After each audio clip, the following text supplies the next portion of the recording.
Hello everyone, welcome back to another episode in the Continental GT DIY series. This video is a continuation to the previous chain sprocket video. If you have not seen it yet, the link should be coming up somewhere. That video will give you the steps to actually dismount the rear wheel. Now once you go from there, here are the next steps for that. So I did some research and the brake pads I got are a brand called Nikavi. I got them on Amazon. I shall leave the link in the description. Now from my research I understood that the GT 535 and the fuel injected 500 have the exact same rear brake disc setup, so it's the same pads as well.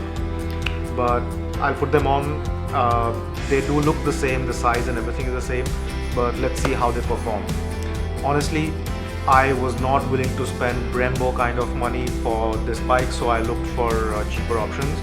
But only time will tell in the long run how these brake pads perform. Step 1. Get these two clips out so you can take out the pin holding the two brake pads in place.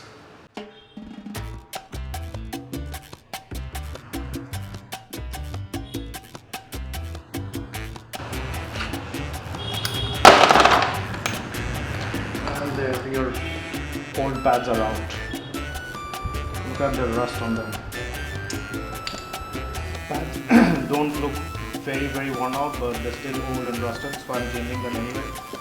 That's one, and that's two. Now there's a lot of rust and dirt on this, so what I'm going to do is clean these two clips. I'll just get them out and clean the piston a bit. It's like full of rust, and then install the new pads.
So I always keep a small container to keep all these small things in case you lose them.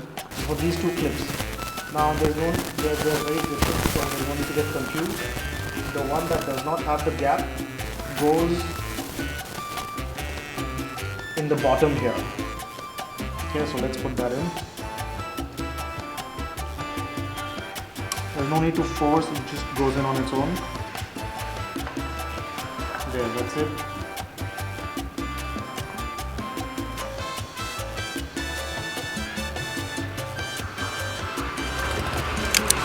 And this one, yeah, it's fairly straightforward. You need to keep the open end outward.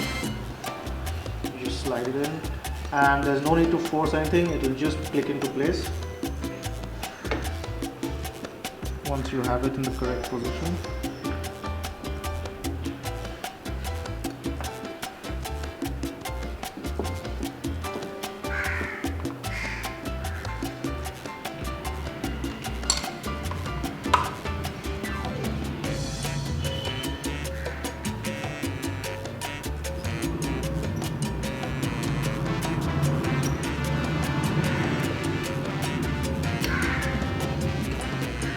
There you go. So this bit is done.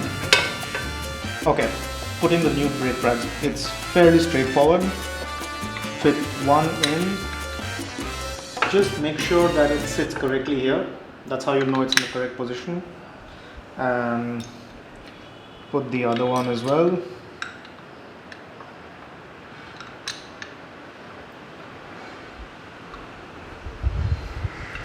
They should both be sitting correctly. Check from this side, I can't show you, but see where my finger's going, and then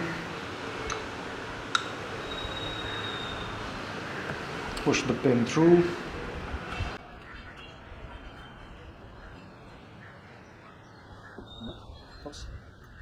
There you go. Just make sure both holes for the clips are accessible.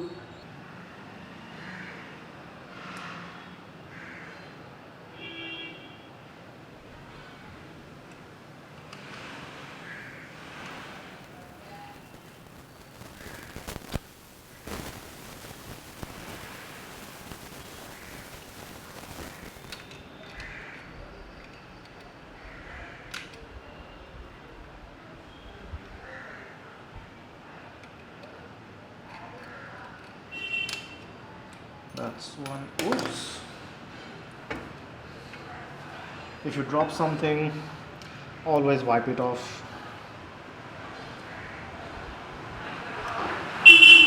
There you go. And that's it. Your pads are replaced. Well, that's all there is to it. Disc brakes have made brake maintenance so much easier. You just need to get the pin out, pop out the pads, put in the new pads, and you put it back. It's much simpler than actually replacing the drum brakes. Just a word of caution: once you assemble the rear wheel back, press the brake a few times and make sure that it's catching correctly. If it's not, you've missed a step or something is not aligned.